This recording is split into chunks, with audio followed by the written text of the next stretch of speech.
Today I'm going to show you how to make Blackberry and Lemon Traybake.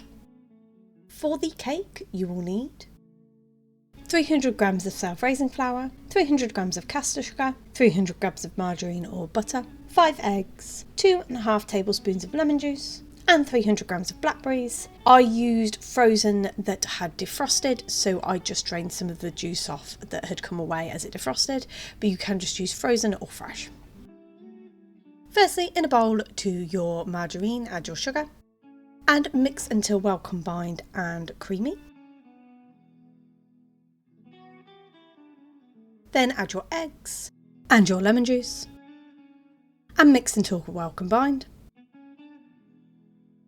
And then add your flour and mix until you have a nice batter formed. And then add your blackberries in and give these a mix.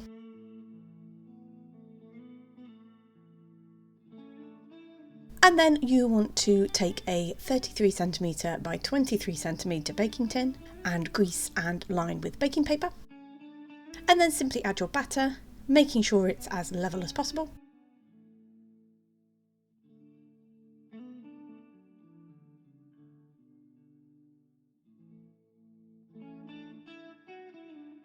And pop into a preheated oven at gas mark 5, 190 degrees centigrade or 170 fan assisted for 40 to 45 minutes or until the skewer comes out clean.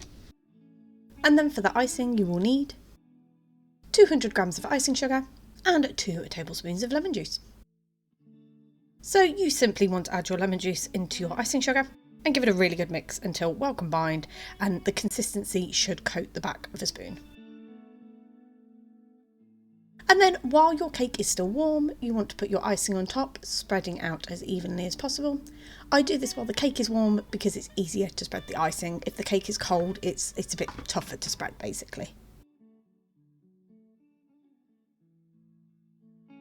And just cut into the size pieces you want. And there you have it. That's how you make a Blackberry and Lemon Traybake.